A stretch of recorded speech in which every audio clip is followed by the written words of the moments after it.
బాబా నుంచి మీరు ఏం కోరుకుంటున్నారు? ఒక్క పదంలో చెప్పాలనుకుంటే ఏం చెప్తారు? ఒక్క పదంలో చెప్పమంటే ఏం చెప్తారు? 2 పదాల్లో చెప్పమంటే ఏం చెప్తారు? అమ్మా, తృప్తి, శాంతి 2 పదాలు. ఒక పదం అయితే ఆనందం. ఒకసారి గట్టి క్లాప్స్ ఇద్దాం. ఆనందం, రెండోది తృప్తి, మూడోది శాంతి. ఇప్పుడు 10 ఏళ్ళ పై నుంచి మీరు బాబాను నమ్ముతున్నారు అంటున్నారు కదా, నేను ఒకటే చెప్తా, ఎంతమందికి మీరు ఆనందం దొరికింది? అమ్మా, కష్టం ఉంటే ఆనందం లేదు, అలా కాదు. ఇప్పుడు ఉదాహరణకి ఆనందం అంటే అర్థం ఏంటి? అదొకటి చెప్పుకోవాలి కదా. ఆనందం అంటే ఏంటి? ఆనందం అంటే ఇప్పుడుండి మరలా పోయేది కాదు. బాబావారు ఇచ్చేది ఆనందం కాదు, అదొక ప్రత్యేకమైన పదం వాడుతాం మనం బాబావారికి. ఇప్పుడు ఉదాహరణకి ఫ్యాన్ రాకముందు నాకు ఆనందం లేదు, ఇప్పుడు ఆనందం. ఫ్యాన్ తీసేస్తే మళ్ళీ చెమట కాదు, పోయింది కదా ఆనందం. అంటే ఈ ఆనందం క్షణికం మాత్రమే, తాత్కాలికం మాత్రమే కదా. అంటే దీన్ని ఆనందం అని మనం అనడానికి లేదు. ఆనందం అంటే ఫ్యాన్ లేనప్పుడు ఎలా ఉంటానో, ఫ్యాన్ ఉన్నా అలానే ఉండాలి, ఫ్యాన్ పోయినా అలానే ఉండాలి. మీకు దీంట్లో కాకాసాహెబ్ పనిపిల్లల ద్వారా బాబావారు అద్భుతమైనటువంటి సందేశం ఇచ్చాడు కదా, చదివారు కదా సచ్చరిత్రలో. దీక్షిత యొక్క పనిపిల్ల, ఆమెకి ఎర్ర చీర గుర్తుంది కదా. ఆమె చీర లేనప్పుడు, చింకి చీర ఉన్నప్పుడు ఆనందంగా పాడుతూ ఉంది, పట్టు చీర వచ్చినప్పుడు ఆనందంగా పాడుతుంది, అదే ఆనందం. మరలా దాన్ని పెట్టెలో పెట్టుకొని వచ్చినప్పుడు కూడా అదే ఆనందం. ఆనందం పోయిందా? అది బాబావారు ఇచ్చేది. కానీ మనకేముంది, ఇప్పుడు ఆనందం, మళ్ళీ కష్టాలు వస్తాయి, మళ్ళీ బాధలు, మళ్ళీ కాసేపు తర్వాత మళ్ళీ ఇదేంటది? ఇది ఆనందం కాదు. ఇది అంటే ఎక్కడో మిస్ అవుతా ఉంది. బాబావారు ఇచ్చేది సచ్చిదానందం, ఆనందంగా సచ్చిదానందం. ఆయన మనం ఏ పేరుతో పిలుస్తున్నాం? శ్రీ సచ్చిదానంద సమర్థ సద్గురు, సచ్చిదానందాన్ని ఇచ్చేటువంటి సమర్థుడు ఇస్తున్నాం. కాబట్టి ఆనందం ఎందుకు పోతుంది అంటే కనుక, కష్టాలు మనల్ని విడిచిపెట్టి పోవడం లేదు. కష్టాలు ఎందుకు పోవడం లేదు? కష్టాలకి మూల కారణం, ఉదాహరణకి మనందరం ఏ ధర్మంలో ఉన్నాం? హిందూ ధర్మం కాదు. ఏమంటారు దాన్ని? బ్రహ్మచర్యం, గృహస్థం, వానప్రస్థం, సన్యాసం, గృహస్థాశ్రమ ధర్మాలు, ఆశ్రమ ధర్మాలు. మనందరం ఏ ధర్మంలో ఉన్నాం? గృహస్థాశ్రమం. గృహస్థం అంటే భర్త, పిల్లలు, అంతే కదా. అంతేనా? కుటుంబం అంటే అర్థం చెప్పండి. కుటుంబంలో ఎవరెవరు ఉంటారమ్మా?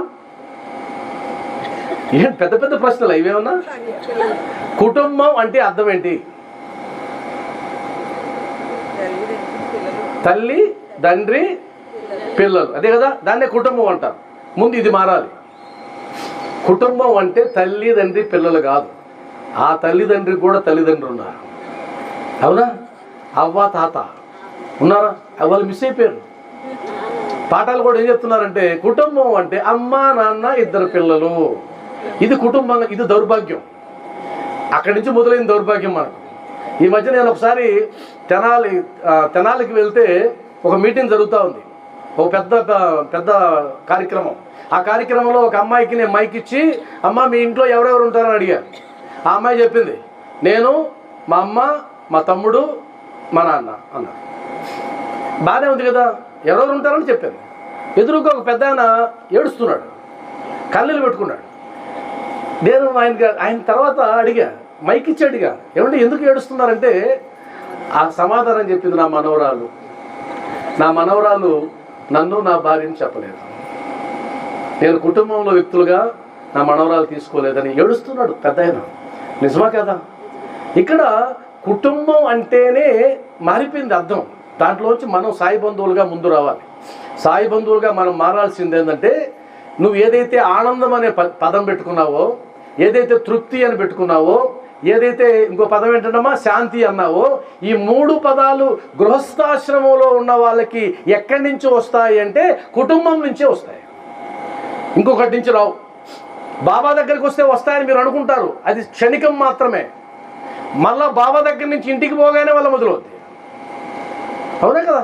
భార్యాభర్తలు గొడవలు పడుతున్నారు అనుకోండి, ఆ గొడవలు పడి ఎందుకు ఇతనితో తలకాయ నొప్పి ఒకసారి బాబా దగ్గర పోయిద్దామని పోయి వచ్చారు, ఉన్నంత వరకు ప్రశాంత్. మళ్ళీ ఎక్కడికి వెళ్ళాలి? మళ్ళీ మీరు మళ్ళీ ఇంటికి వెళ్ళాలి, మళ్ళీ కుంపటి ఎత్తుకోవాల్సిందే. నిజమే కదా? కొడుకుతో సమస్య వచ్చింది, ఎంతవరకు ప్రశాంతత మీకు, ఎంతవరకు ఆనందం, తృప్తి? ఆయన దగ్గర ఉన్నంత వరకే. మళ్ళీ ఆ మెట్లు దిగి మళ్ళీ ఇంటికి వెళ్ళారంటే మళ్ళీ కొంతమంది ఏం చేస్తారు, ఆడు గుడికి వెళ్తే కాసేపు ప్రశాంతంగా ఉండొచ్చు. కాబట్టి అది అండర్లైన్, కాసేపు ప్రశాంతంగా ఉండొచ్చు. ఇదే పదం వాడతారు కావాలని చూడండి. అవునా? బాబా గుడికి వెళ్తే కాసేపు ప్రశాంతంగా ఉండదు. ఆ కాసేపు కాదు మనకు కావాల్సింది, శాశ్వతంగా ఉండాలి.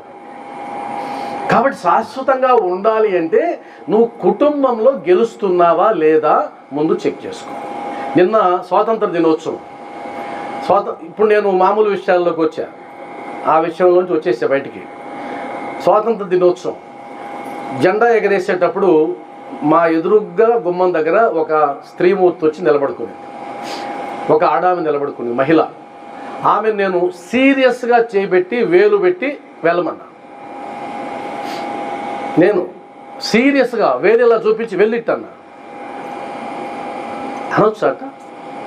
ఒక స్త్రీమూర్తిని అనొచ్చా? మా అన్నా నేను. ఎందుకంటే 9 గంటలకి జెండా వందనం చేస్తుంటే పిల్లలందరూ నిలబడుకొని ఉంటే ఆ మహిళామూర్తి 9 గంటలకు బ్రష్ చేసుకొని నైటీ పెట్టుకొని చండాలంగా తోముతూ ఎదురుగ్గా వచ్చి నిలబడితే ఆమెకి నేను నమస్కారం పెట్టాలా? ఇప్పుడు చెప్పండి, ఇంత తప్పు అన్నారు కదా. కాబట్టి ఆమె నేను వెళ్ళమన్నా. అంటే నువ్వు ఎందుకు వెళ్ళమన్నాను తర్వాత వెళ్ళి చెప్పా. ఆమె అక్కడే ఉంది. ఆమె అనేది, ఏం సార్ వెళ్ళమన్నారంటే నిన్ను చూసి నేర్చుకుంటారు పిల్లలన్నా. 9 గంటలకి బ్రష్ చేసుకొని నైటీ వేసుకొని చండాలం ఫేస్ చేసుకొని రావచ్చు అని ఆడబిడ్డలు నేర్చుకుంటే ప్రమాదం అమ్మా. ఇది స్కూల్ కదా, నేర్చుకుంటారు పిల్లలు, నీలాంటి వాళ్ళ దగ్గర నేర్చుకోకూడదు, ఇంటికి వెళ్ళమని చెప్పారు. అంటే అర్థం ఏంటి అంటే కన్నా, కుటుంబంలో మనం ఓడిపోతూ ఉన్నాం, మనం ఓడిపోతూ కుటుంబాన్ని ఓడిపిస్తూ ఉన్నాం. నేనైతే ఏమి నమ్ముతానంటే, బాబాకి భక్తులు ఎవరు అంటే పురుషులు ఎక్కువ, స్త్రీలు ఎక్కువ? ఇప్పుడు ఎంతమంది ఉన్నారు పురుషులు, ఎంతమంది ఉన్నారు స్త్రీలు? ఎవరు ఎక్కువ ఉన్నారు? స్త్రీమూర్తులే. కాబట్టి స్త్రీమూర్తులే ఎక్కువగా కొలిచేటువంటి బాబా మార్గంలో నడిచే మనం ఒక స్త్రీమూర్తి ఎలా ఉండాలో, ఆ స్త్రీమూర్తి బాధ్యతలు ఏంటో తెలియకుండా కుటుంబంలో సంచరించినట్లయితే కనుక ఆ కుటుంబం నుంచి నీకు ఆనందం రాదు, నీకు దుఃఖం మాత్రమే మిగులుతుంది. అర్థమైందా? మరి ఏంటి బాధ్యతలు? ఎక్కడన్నా చెప్పారా మీకు? మీకు సిలబస్ చదివారు కదా చాలామంది, 10వ తరగతి, ఇంటర్మీడియట్. స్త్రీ ధర్మాలు ఉన్నాయి ఎక్కడన్నా? వివాహం అయిన తర్వాత ఒక స్త్రీ ఇలా ప్రవర్తించాలి ఉందా? సరే, మంత్రాల్లో ఉంది, మీకు అర్థమైందా? ఆయన చెప్పే మంత్రాలు అర్థమైందా? పెళ్ళిళ్ళు మంత్రాలు వినిపిస్తున్నాయా? ఫోటోగ్రాఫర్ చెప్పే తిరుగు వాడి తిరిగి వినిపిస్తున్నాయా? ఫోటోగ్రాఫర్ చెప్పే మంత్రాలు ఎక్కువ వినపడుతున్నాయి. వాడు తాళిబొట్టు కట్టిన తర్వాత కూడా మళ్ళీ కట్టమంటాడు. ఇందా ఫోటో స్టిల్ రాలేదు, మళ్ళీ ఇంకోసారి ముడియమంటాడు. మన దౌర్భాగ్యం ఏంటంటే మళ్ళీ కూడా ముడి ఇప్పేసి మళ్ళీ వేస్తున్నాం. అర్థమైందా? అంటే తలంబరాలు పోయమంటే వాడు అంటాడు ఆపు ఆపు అంటాడు. ఆపు, తలంబరాలు పోసేదానికి వాడు ఒప్పుకోడు. పంతులు ఒప్పుకుంటే ఆయనకేం సంబంధం? ఆపు అంటాడు. మనం ఒకవేళ అన్నాం అనుకోండి, అయ్యా రేపు ఫోటోలు రాకపోతే నన్నే అడుగుతారు సార్ మీరు అంటాడు. కాబట్టి తలంబరాలు వాడు చెప్పినప్పుడు పోయాలా, 3 ముళ్ళు వాడు చెప్పినట్టు ఇవ్వాలా, 7 అడుగులు వాడిని ఆపమంటే ఆపాలి, 7 అడుగులు నడుస్తూ ఉంటాడు ఆపండి అంటాడు, స్టిల్ ఆపాలి. ఈ దౌర్భాగ్యం ఉంది కదా. అంటే అక్కడ పెళ్లి మంత్రాలలో ఒక స్త్రీ ఎలా ఉండాలో నేర్పించారు. అద్భుతమైన మంత్రాలు ఉన్నాయి. కాబట్టి స్త్రీ ధర్మం ఏంటో చెప్పబడింది, పతి ధర్మం ఏంటో చెప్పబడింది, ఇల్లాలి ధర్మం ఏంటో చెప్పబడి, అవి మనకు అర్థం కావు, మనం వినం. కాబట్టి అది పోయింది. నా కొడుకు పెళ్ళైనప్పుడు, నా పెద్ద కొడుకు పెళ్ళైనప్పుడు నేను మొట్టమొదటి చెప్పింది ఏంటంటే, మా పూజారికి మైక్ పెట్టించా, పూజారికి కాలర్ మైక్ పెట్టించా. అయ్యా నువ్వు చెప్పేది వినబడాలి, మాకు అందరూ వినాలి, మంత్రాలు వినాలి. నువ్వు కొనుక్కుంటేట ఆ మంత్రాలకు అర్థాలు కూడా మాకు చెప్పాలి. నెంబర్ 2, ఫోటోగ్రాఫర్ చెప్పా. నేను స్టిల్ రాకపోతే నేను అడగను, ఫోటో రాకపోయినా అడగను, ఏం రాకపోయినా అడగను. నువ్వు జోక్యం చేసుకోవడానికి లేదు. పెళ్ళి పురోహితుడు చేస్తాడు, నువ్వు దూరంగా ఉండి తీ, ఎంతవరకు తీయదు అంతవరకు తీ, నేను అడగను. మా ఫోటోగ్రాఫరు సైలెన్స్ తీసుకుంటా, బ్రహ్మాండంగా వచ్చినాయి. అర్థమైందా? నేనేమంటానంటే, స్త్రీ యొక్క ధర్మాలు నేను ఇప్పుడు చెప్పబోవడంలే, నేను ఊరికే చెప్తున్నా మీకు. నేనేమంటానంటే, కుటుంబ బాధ్యతని ఎంతమంది స్త్రీలు నెత్తనేసుకుంటున్నారు, ఎంతమంది బ్రహ్మముహూర్తంలో లేచే స్త్రీలు ఉన్నారు. బ్రహ్మముహూర్తం తీసి పక్కన పెట్టండిలే, అది మరీ కష్టమండి. ఉదయం 4-5కి లేబట్టి ఎలా లేస్తారు? ఎంతమంది బిడ్డలు ఉదయాన్నే లేచి 5 గంటల నుంచి పుస్తకం ఎత్తుకునే అలవాటు మీ ఇంట్లో ఉంది? ఒక్కసారి ఆ స్త్రీమూర్తికి పాదాలు నమస్కారం చేస్తాం, చేయొద్దండి. ఒక్కరు చేయొత్తారు ఇక్కడ, వాళ్ళకి గట్టి గ్లాప్స్ ఇవ్వండి. అంటే శాస్త్రం ఏం చెప్పిందంటే బ్రహ్మ ముహూర్తంలో లేచి చదువుకోవాలి చదువుకునే విద్యార్థి. 4 గంటలకు నేను అన్నాం, మీ ఇంట్లో ఉండే పిల్లలను బట్టి ఆ వయసును బట్టి కనీసం ఉదయం 1 గంట అయినా సరే చదివే పిల్లలు ఉంటే 1 గంట, నేను ఎక్కువ కూడా చెప్పడంలే, అది కూడా సమయం మారుతూ ఉంటుంది. 5వ తరగతి లోపలైతే 1 గంట, 10వ తరగతి లోపలైతే 2 గంటలు, ఇంటర్మీడియట్ దాటితే 3 గంటలు చదవాలి ఖచ్చితంగా. అది కూడా నేను పక్కన పెట్టేస్తున్నా. 1 గంట అయినా లేచి ఉదయాన్నే చదివించే స్త్రీలు ఎంతమంది ఉన్నారు అంటే డౌటే. లేరు. ఎందుకు లేరు? వాళ్ళ ఇంట్లో చదువుకునే బిడ్డలు ఉన్నారు. వాళ్ళు అడిగి చూడండి, ఏమండి ఎవరి కోసం జీవిస్తున్నారని. నా బిడ్డల కోసం అంటారు. మరి నీ బిడ్డల కోసమే జీవిస్తున్నావు కదా, నీ బిడ్డల కోసమే ఆస్తులు సంపాదిస్తున్నావు కదా, నీ బిడ్డల కోసమే బిల్డింగ్లు కడుతున్నావు కదా, ఆ బిడ్డ ఎలా ఎదుగుతున్నాడు చూస్తున్నావా? ఒక్కసారైనా పరిశీలిస్తున్నావా? ఆ బిడ్డ ఎలా ఎదుగుతున్నాడు? వాడు ఇష్టం వచ్చినట్టు 7 గంటలకి 8 గంటలు లేస్తున్నాడు, అవునా కదా? వాడు స్కూల్కి వెళ్తున్నాడే కానీ ఆ స్కూల్కి వెళ్ళేటప్పుడు ఒక బిడ్డ ఎలా వెళ్ళాలి వెళ్తున్నాడా? వెళ్ళడం లేదు. ఈ మధ్య తల్లిదండ్రులు ఎంత దుర్మార్గులు తయారైనారంటే వాళ్ళ ఇంటి ముందు వ్యాన్ ఆపకుండా కన్నా కొద్దిగా ముందుకెళ్తే డ్రైవర్ని మళ్ళీ వెనక్కి రమ్మని చెప్పి మరి ఎక్కిస్తున్నారు. పాపిష్టి తల్లిదండ్రులు. వాళ్ళు తల్లిదండ్రులు కాదు, బ్రహ్మరాక్షసులు. ఒక బిడ్డ 4 అడుగులు వేస్తే ఏమైపోద్ది? ఏం నేర్పిస్తున్నావు నీ బిడ్డకి? నాయన వెళ్ళరా 4 అడుగులు వేయి అనడంలే. ఎందుకు వెళ్ళొద్దురా నువ్వు అండు, వాడు వస్తాడు. డబ్బు కడతాంలా, మనం డబ్బు కడుతున్నావు కదా రమ్మను. ఎంత దుర్మార్గం ఇదే నువ్వు నేర్పించేది బిడ్డకి? క్యారేజ్ నిండా పెట్టి నువ్వు ఎవరికంటే వాళ్ళకి పెట్టేస్తున్నావురా, పెట్టొద్దు, నువ్వు తిను. ఇదే నువ్వు నేర్పించేది బిడ్డకి? నిజమే కదా? ఆలోచించండి. కాబట్టి పిల్లలు పెరుగుతున్నారని పెంచుతున్నారని మీరు అనుకుంటే అబద్ధం. పిల్లలు మీరు పెంచడంలే, పిల్లలు పెరుగుతున్నారు, మీరు పెంచడంలే. నాకు తెలిసి నేను ఈ మధ్య దాదాపు అన్ని కాలేజీల్లో స్కూల్స్లో పేరెంట్స్ మీటింగ్కి వెళ్తా. ఇలా ఉండదు, అప్పుడు అది వేరే విధంగా ఉంటుంది. భయంకరమైన తిట్లు ఉంటాయి. నేను చాలా సాఫ్ట్గా మాట్లాడుతున్నాను, అప్పుడు సాఫ్ట్గా మాట్లాడను. ఎందుకంటే నాకు అంత ఖర్చు ఉంటుంది అన్నమాట లోపల. ఎందుకంటే బిడ్డ చెడిపోతుంటాడు కళ్ళ ముందు. వాళ్ళు తెలుసో తెలియకో నిర్దాక్షిణ్యంగా చంపేస్తుంటారు ఒక బిడ్డని. అద్భుతమైన మేధస్సును చంపేస్తూ ఉంటారు. అంత చంపే వాటిల్లో ప్రధానమైన వాళ్ళు స్త్రీలే. నేను నమ్మే సిద్ధాంతం ఏంటంటే, ఒక ఇల్లాలు అనుకుంటే ఆ ఇల్లు అద్భుతంగా పైకి వస్తుంది. భర్తను తీసి పక్కన పెట్టండి. మీరు అలా అనవద్దు. మీరు భర్తను తీసి పక్కన పెట్టండి. ఆయన తాగుపోతూ తిరిగిపోతూ ఇంకోటి వదిలి పక్కన. ఒక్క ఇల్లాలు అనుకుంటే ఆ కుటుంబం ఎంత అద్భుతంగా మారుతుందో నా దగ్గర 100 ఎగ్జాంపుల్స్ ఉన్నాయి. 100 ఎగ్జాంపుల్స్. అందులో మొట్టమొదటిది ఏంటి? బిడ్డని ఉదయాన్నే లేపాలి. బిడ్డని ఉదయాన్నే లేపాలంటే తల్లి లేవాలి. తల్లి లేయాలంటే రాత్రి పడుకోవాలి. రాత్రి ముందు పడుకోవాలంటే చాలా త్యాగం చేయాలి, అవునా కదా? అది మాత్రం చెయ్యం. సత్సంగానికి రమ్మంటే మాత్రం లెక్కలేస్తాం. అది పడిందండి, ఈ పని పడిందండి, అది చాలా ఇంపార్టెంట్ అని.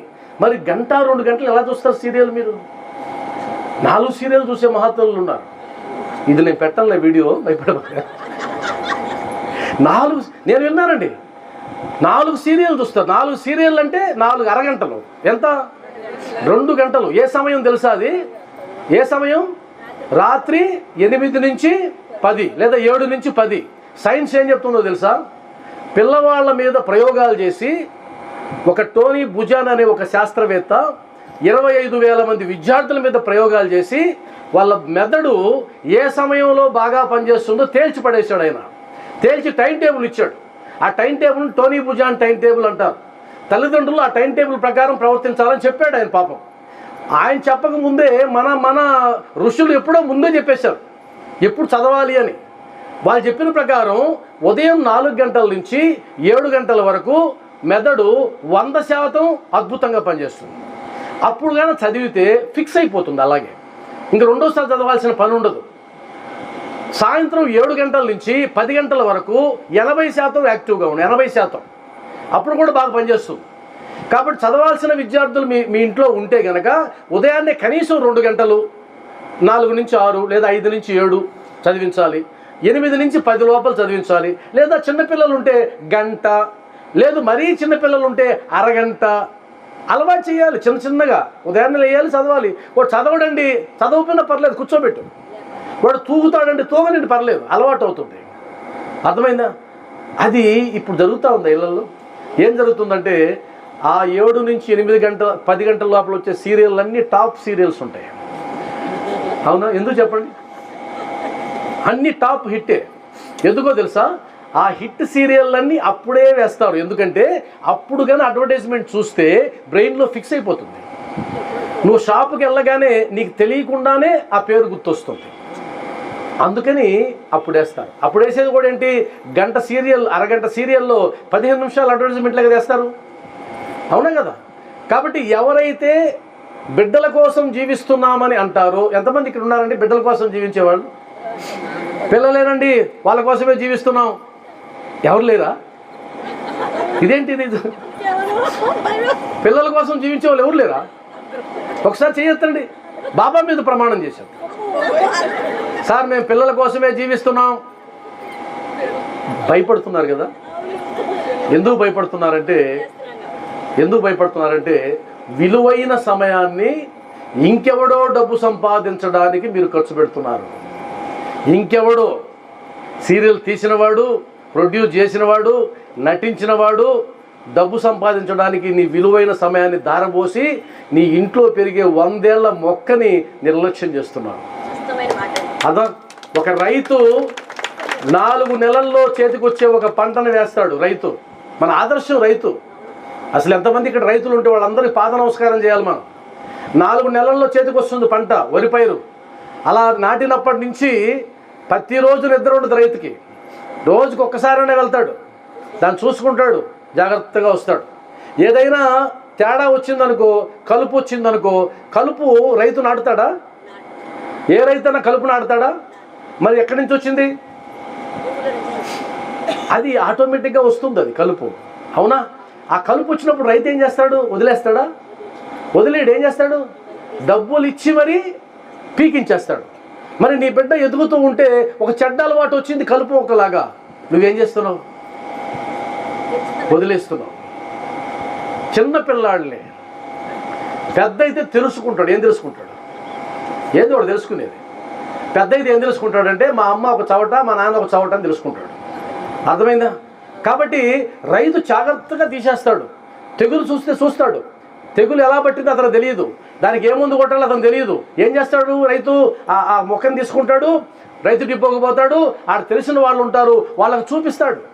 చూపించి అయ్యా ఈ తెగులు వస్తుంది అంటే వాళ్ళు చెప్తారు ఈ మందు కొట్టండి అంటాడు. కొడతాడు, పంటను రక్షించుకుంటాడు. 4 నెలల్లో చేతికొచ్చే పంటకే రైతు అంత శ్రద్ధ చూపిస్తే 100 ఏళ్ల పంట ఇంట్లో ఎదుగుతూ ఉంది. అద్భుతమైన పంటది. దాని మీద నువ్వు నిర్లక్ష్యం చూపిస్తే ఆ తర్వాత మూల్యం జీవితకాలం నువ్వు చెల్లించాల్సిందే. జీవితకాలం. ఈరోజు ఎవరైనా పెద్దవాళ్ళు నా బిడ్డ నా మాట వినడం లేదు అంటే మొక్కగా ఉన్నప్పుడు కలుపు తీయలేదు, మొక్కగా ఉన్నప్పుడు నువ్వు మందు పిచ్చికారి కొట్టలేదు. నీ నిర్లక్ష్యానికి ప్రతిఫలంగా వాడు ఎదిగి మొక్కైనాడు. ఈరోజు నీ దుంప దించుతున్నాడు, అనుభవించు. అర్థమైందా? ఎవరికైనా ఇదే సూత్రం వర్తిస్తుంది. కాబట్టి ఆ నిర్లక్ష్యపు తల్లిదండ్రుల పెంపకాల్లో నుంచి ఈరోజు సమాజంలో చీడంతా తయారైంది. ఈరోజు సమాజంలో చూస్తున్నాం కదా. ఈ మధ్యనే వారం ముందు తల్లిని నడు రోడ్డు మీద ముచ్చుకత్తితో నరికిన సందర్భం ఫేస్బుక్లో నడిచింది, చూసుంటారు మీరు చాలామంది. కన్న తల్లిని రోడ్డు మీద ముచ్చుకత్తితో నరికాడు. భయపడి పరిగెత్తారు అందరూ. తల్లిని ఎక్కడైనా విన్నామా మనం? మరి ఎలా? ఈ మధ్యకాలంలో చూస్తున్నారు కదా, భర్తల్ని, ఎందుకంటే నా భార్య కూడా ఎందుకు నేను ఆమెకి ఇవ్వడం వింటూ, భర్తల్ని నమ్మించి గుర్తుకు వస్తున్నారు. ఇప్పుడు చాలా భయపడుతున్నారు. భార్యగానే పిలిచి ఏమంటే సినిమా పోదామంటే గడగడగడ ఉణుకుతున్నాడు. ఈమె సినిమాకి పిలిచిందంటే ఏదో స్కెచ్ చేసింది, నన్ను ఏదో ఒకటి చేస్తుందని భయపడి వస్తున్నాను. నిజమా కదా? చూస్తున్నారు కదా, మారిపోతూ ఉంది సమాజం. అలా మారిపోవడానికి కారణం ఏంటంటే ఒకే ఒక కారణం, నీకు తెలియకుండా నీ ఇంట్లో నట్టింట్లో ఉన్న టీవీలోంచి ప్రోగ్రామింగ్ మార్చేస్తున్నారు, నీ చేతిలో ఉండే మొబైల్లోంచి ప్రోగ్రామింగ్ మార్చేస్తున్నారు. ఏ తల్లిదండ్రులు అయితే టీవీ దగ్గర గంటల తరబడి కూర్చుంటారో వాళ్ళు తల్లిదండ్రులు అనడానికి లేదు. ఏ తల్లిదండ్రులు అయితే బిడ్డలు నిర్లక్ష్యం చేసి ఫీజు కడుతున్నాం కాదని పాఠశాలల మీద వదిలేసి వాళ్ళ జీవన వదిలేసి నాకేం సంబంధం లేదు, ఈ మధ్యన ఒక ఆమె అనింది, సార్ మేము ఈ మధ్య ఒక నిర్ణయం తీసుకున్నామండి. ఏంటమ్మా అంటే బడి నుంచి రాగానే మళ్ళీ వెంటనే ట్యూషన్ పంపించేస్తాం. ఏమ్మా అంటే బాగుపడతాడండి. బాగుపడేది కాదు, స్కెచ్ ఆడ. వాడు ఇంట్లో ఉంటే గోల చేస్తాడు, వాడిని కంట్రోల్ చేయాలి. పిల్లల్ని కంట్రోల్ చేయడం ఇప్పట్లో అంత ఈజీ కాదు. దాని మీద ట్యూషన్ తరివేస్తే అయిపోయింది, పేడా పోయింది. ఇవి హ్యాపీ కూర్చోవచ్చు ఇక్కడ. ఇలాంటి దుర్మార్గులు బయలుదేరినారు ఈ మధ్యకాలంలో. కాబట్టి ట్యూషన్కి పంపించే వాళ్ళు మీరు అనుకుంటారేమో బిడ్డ మీద ప్రేమతో కాదు, బిడ్డ మీద ప్రేమతో ట్యూషన్ కాదు, ఇది తప్పించుకోవడానికి ఎస్కేపింగ్ మెంటాలిటీ. ఈ మధ్యనే నెల్లూరులో సెకండ్ షో వదిలిన తర్వాత ఒక టీ అమ్ముతాడు సైకిల్ మీద పెట్టుకొని, 11 గంటల నుంచి మొదలు పెడతాడు వ్యాపారం. నేను సెకండ్ షో వదిలిన తర్వాత టీ తాగడానికి అతని ముందు నిలబడ్డా. నేను టీ తాగుతూ ఊరికే మాట్లాడుతూ ఉన్నాను. నేను సైకాలజిస్ట్ని కూడా, మీకు తెలుసో లేదో, నేను సైకాలజిస్ట్ని. పిల్లలకి మోటివేషన్ క్లాసులు తీసుకుంటా, పేరెంట్స్కి ట్రైనింగ్స్ ఇస్తా, 1000 రూపాయల ఫీజులు తీసుకుంటా, ఫ్రీగా ఎక్కడ చెప్పను.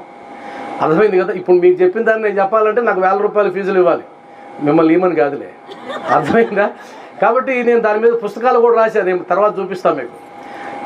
ఆ విధంగా మాట్లాడడం నాకు అలవాటు సైకాలజిస్ట్గా. అతను అడిగా, ఏమండి మీరు ఎన్ని గంటలకి టీ అమ్మడం మొదలు పెడతారంటే 11 నుంచి సార్ అన్నాడు. ఎన్ని గంటల దాకా అమ్ముతారన్నా? ఏకోజావు 4 గంటలు 5 గంటల దాకా అమ్ముతానన్నాడు. సరే మాట్లాడుకున్నాం, ఎంత అమ్ముతారు, ఎంత టీ ఖర్చు అవుతుంది, ఎంత మిగులుతుంది అంతా చెప్పాడు. నేను అన్నాను, ఇంటికి వెళ్ళిన తర్వాత పడుకుంటావు కదా, ఎన్ని గంటలు నిద్ర లేస్తావు అన్నాను.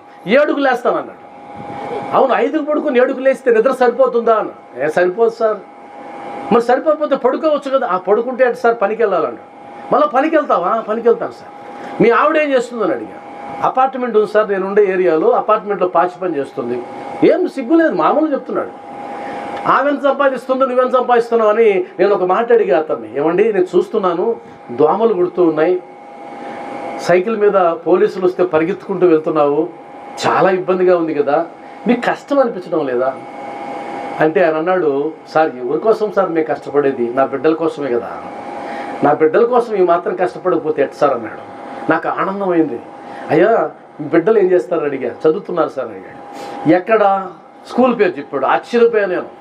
ఆయన చెప్పిన బ్యాక్గ్రౌండ్కి ఆ స్కూల్కి సంబంధమే లేదు. అక్కడ చదవాలంటే బాగా డబ్బు ఇవ్వాలి. అర్థమైంది కదా? అలాంటి స్కూల్ పేర్లు రాసుకున్నాను. ఒక వారం తర్వాత ఆ స్కూల్కి వెళ్ళి ఆ కరస్పాండెంట్ని పిలిచి అడిగా, ఏమండి ఈ పేర్లు ఉన్న అమ్మాయిల మీద 2 అమ్మాయిలే ఉన్నారంటే ఆ పేర్లు చూసి, సార్ ఈ అమ్మాయిలే సార్ మా ఇంట్లో మా స్కూల్లో టాపర్స్ అన్నాడు. బాగా చదివే పిల్లలు వీళ్ళే అన్నాడు. సో పిలిపిస్తారా అన్నారు. పిలిపించారు. చిన్న పిల్లకాయలే. వాళ్ళు పిలిచి పక్కకి వెళ్ళి తీసుకెళ్ళి, అమ్మ మీ నాన్నని నేను చూశాను, మీ అమ్మ ఏం చేస్తుందో నాకు తెలుసు, మీ నాన్న చెప్పాడు. మరి ఇక్కడికి వస్తే మీ ప్రిన్సిపాల్ అంటున్నాడు కరస్పాండెంట్ బాగా చదివే పిల్లలు మీరే. లేదా ప్రశ్న తల్లి, ఎందుకు బాగా చదవాలనిపిస్తుంది అని అడిగా. అప్పుడు వాళ్ళు చెప్పిన సమాధానం అసలు ఎన్ని సత్సంగాల్లో వస్తుంది ఆ వాక్యం. సార్ వాళ్ళ కష్టం మాకు తెలుసు సార్, మా అమ్మ నాన్న పడే కష్టం మాకు తెలుసు సార్, నేను చదవకపోతే ఎలా సార్ అన్నది. అది పెంపకం అంటే. అలాంటి తల్లిదండ్రులు మీరైతే మీ బిడ్డలు అద్భుతంగా ఎదుగుతారు. బిడ్డలు ఎదగాలంటే మీరు చెల్లించాల్సింది ఫీజులు కాదు, మీరు చెల్లించాల్సింది త్యాగం. మీ సమయాన్ని త్యాగం చేయాలి. మీ విలువైనటువంటి ఆ ఎంజాయ్మెంట్ ఏదైతే మీరు అనుకుంటున్నారో ఆ సంతోషాన్ని త్యాగం చేయాలి. మనకి ఇక్కడ దగ్గరలో ఊరుంది. అదో 5వ తరగతి చదివే ఒక అబ్బాయి లారీ క్యాబిన్లో ప్రయాణిస్తూ ఉంటే యాక్సిడెంట్ అయ్యి ఆ అబ్బాయి స్లిప్ అయిపోయి డ్రైవర్ పక్కన పడిపోతే ఆ లారీ చక్రాలు ఆ అబ్బాయి పైకి ఎక్కేసాయి. 2 కాళ్ళు నుజ్జు అయిపోయాయి. దగ్గరలో హాస్పిటల్ ఉండబట్టి బతికాడు. ప్రైవేట్ హాస్పిటల్లో చేర్చారు. వెంటనే ప్రాణాలు కాపాడారు. ఆ తర్వాత డబ్బు లేదు కదా పేదవాళ్ళు, వాళ్ళ నాన్న లారీ డ్రైవరు, వాళ్ళమ్మ కూలి పనులకు వెళ్తుంది. గవర్నమెంట్ హాస్పిటల్లో చేర్చారు. గవర్నమెంట్ హాస్పిటల్లో చేరిస్తే 2 సంవత్సరాలు హాస్పిటల్లో పెడితే 2 కాళ్ళు పుండైపోయినాయి, చీము పట్టిపోయినాయి. చివరికి 2 కాళ్ళు తీసేశారు. ఆ 2 కాళ్ళు ఎలా తీశారంటే కనీసం ప్రోస్థెటిక్ కాలు వేసుకోవడానికి కూడా లేదు, ప్లాస్టిక్ కాలు వేసుకోవడానికి కూడా లేదు, అలా తీసేశారు. ఆ తర్వాత తీసుకొచ్చి ఇంట్లో పూరి గుడిసెలో పడుకోబెడితే ఆ అబ్బాయి అన్న మొట్టమొదటి ప్రశ్న ఏంటంటే, అమ్మ నేను హై స్కూల్లో ఎప్పుడు వెళ్ళాలని. అమ్మ నాన్న ఇద్దరు చెప్పారు, నాన్న హై స్కూల్కి వెళ్ళలేవురా, 3 కిలోమీటర్లు ఉంది, మనకు సౌకర్యాలు లేవు కదా, స్కూల్కి వెళ్తే కానీ మనకు జరగదు, కాబట్టి వద్దు నాయనా, నీకు బొంకు పెట్టిస్తాం, ఎదిగిన తర్వాత నువ్వు హ్యాపీగా బతకొచ్చు, నీకేం దిగులు లేదు, మేము ఉన్నామన్నారు. వాడు ఒప్పుకోవాలి, నేను చదవాల్సిందే అన్నాడు. మంకు పుక్కు పెట్టాడు. చివరికి వాళ్ళ అమ్మ నిర్ణయం తీసుకునింది, బిడ్డ కోసం ఏమైతే అయిందని భుజం మీద వేసుకొని, ఎందుకంటే నడవలేడు, అసలు కుదరదు, భుజం మీద వేసుకొని 3 కిలోమీటర్లు తీసుకెళ్ళి స్కూల్లో కూర్చోబెట్టి సాయంత్రం దాకా స్కూల్లోనే ఉండి, మళ్ళీ ఇంటర్వ్యూలకి పాస్ పోవాలన్నా ఎవరో ఒకరు తీసుకెళ్ళాలి, భోజనం పెట్టాలన్నా ఎవరో ఒకరు ఉండాలి, మళ్ళీ సాయంత్రం మళ్ళీ భుజం మీద ఎక్కించుకొని వచ్చేది. 5 సంవత్సరాలు మోసింది ఆ తల్లి. 5 సంవత్సరాలు మోసిన దానికి ప్రతిఫలం ఏంటంటే ఆ స్కూల్కంతా ఫస్ట్ మార్కుల్లో పాస్ అయినాడు ఆ అబ్బాయి.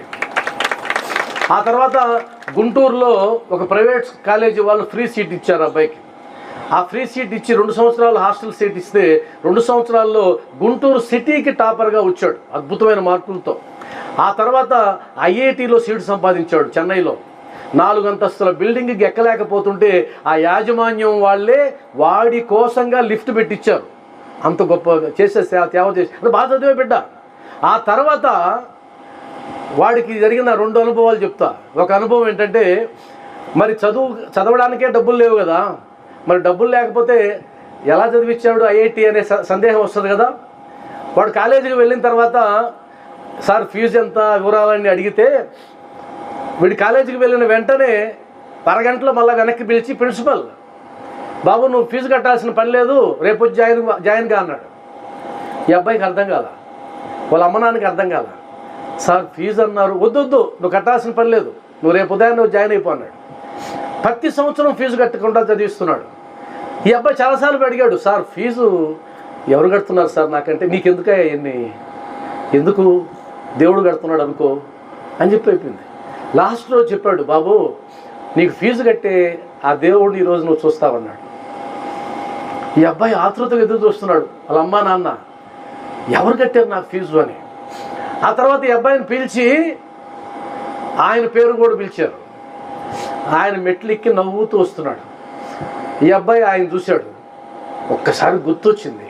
ఆయన ఎవరంటే సికింద్రాబాద్ రైల్వే స్టేషన్లో, గుంటూరు రైల్వే స్టేషన్లో ఎక్కినప్పుడు చెన్నై పోవడానికి ఈ అబ్బాయి ఆడు కూర్చుంటే ఎదురు సీట్లో కూర్చున్నాడు. ఆయన అడిగాడు, కాళ్ళు లేవు కదా బాబు, ఎక్కడికి వెళ్తున్నావు ఏంది అంటే చెప్పాడు. వాళ్ళ అమ్మ నాన్న పక్కనే ఉన్నారు. వాళ్ళు అన్నారు, సార్ మేము వెళ్తున్నాం కానీ చదివించే స్తోమత మాకు లేదు, సరే పిలిచారు కదా అని వెళ్తున్నాము, వెళ్ళి చూసేనా వస్తాం, వాడికి తృప్తిగా ఉంటుందని అని అన్నారు. ఆ అబ్బాయి పేరు అంతా రాసుకున్నాడు, గమనైపోయాడు. అప్పటి నుంచి వీడు పోకముందే కాలేజీకి ఫోన్ చేసి ఆ ఫీజు అంతా కట్టి 4 సంవత్సరాల పాటు దేవుళ్ళలాగా కాపాడి ఆ బిడ్డకి ఫీజు కట్టాడు. మరి నువ్వు గుడికొచ్చేది ఎందుకు వస్తున్నావు? నీ బిడ్డ ఆనందంగా ఉండడం కోసం కాదా? నీ భర్త ఆరోగ్యం కోసం కాదా? నీ బిడ్డల చదువు కోసం కాదా? నీ కుటుంబం ఆనందంగా ఉండడం కోసం కదా?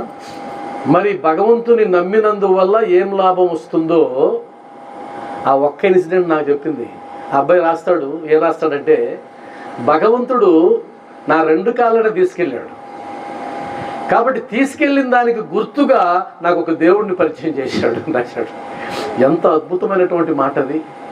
ఆ తర్వాత గట్టి క్లాప్స్ ఇద్దాం. ఆ తర్వాత ఆ అబ్బాయి గూగుల్ కంపెనీలో గొప్ప జాబులో చేరాడు.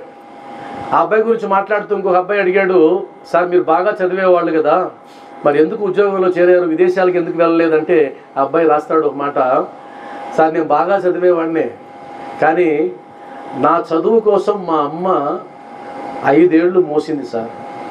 మా అమ్మ భుజమంతా కాయలు కాచింది. ఈరోజు మా అమ్మ కదలలేని స్థితిలో ఉంది. ఈరోజు నా లక్ష్యం విదేశాలకు వెళ్ళడం కాదు, గొప్ప ఉద్యోగాలు చేయడం కాదు, మా అమ్మ రుణం తీర్చుకోవాలి, అందుకోసం ఆగుతున్నాను. నేను ఒకటే చెప్తున్నా, మీరు సరైన తల్లిదండ్రులా కాదా చెక్ చేసుకోవాలని మీకు ఎప్పుడైనా ఉంటే ఒకటి గుర్తుపెట్టుకోండి, మనం చనిపోయే లోపు నీ బిడ్డ నోట్లో నుంచి మా అమ్మ లేకపోతే నేను ఈ స్థితిలో ఉండేవాడిని కాదు, మా నాన్న లేకపోతే నేను ఈ స్థితిలో ఉండేవాడిని కాదన్నట ఒక్క మాట అంటే నీ జీవితం సార్థకమైపోయింది. నీకు అంతకు మించిన పూజ లేదు, అంతకు మించినటువంటి ఏం లేదు. కాబట్టి దేవుణ్ణి ఏం కోరుకుంటామంటే నా కుటుంబం చల్లగా ఉండాలని. నా కుటుంబం చల్లగా ఉండాలంటే దేవుడు అంటాడు, అద్భుతమైన శక్తి నీకు ఇచ్చాను, అద్భుతమైన సమయాన్ని నీకు ఇచ్చాను. ఎంత సమయం ఇచ్చాడు దేవుడు? రోజుకి 24 గంటలు ఇచ్చాడు నీ కుటుంబాన్ని చక్కదిద్దుకోమని. మరి ఆ సమయాన్ని నువ్వు టీవీ సీరియళ్ళకో ఇంకొక దానికో నువ్వు పురోత్తరాలకో ఇంటింటి రామాయణానికో నువ్వు కానీ ఖర్చు పెడితే ద్రోహం చేసినట్టే అవుతావు. దయచేసి చెప్తున్నా, సాయి భక్తులందరూ కూడా ఈరోజు తల్లిదండ్రులు అందరూ ఉన్నారు కాబట్టి చెప్తున్నా, చాలా ఉన్నాయి మీతో పంచుకోవాల్సినవి. నేను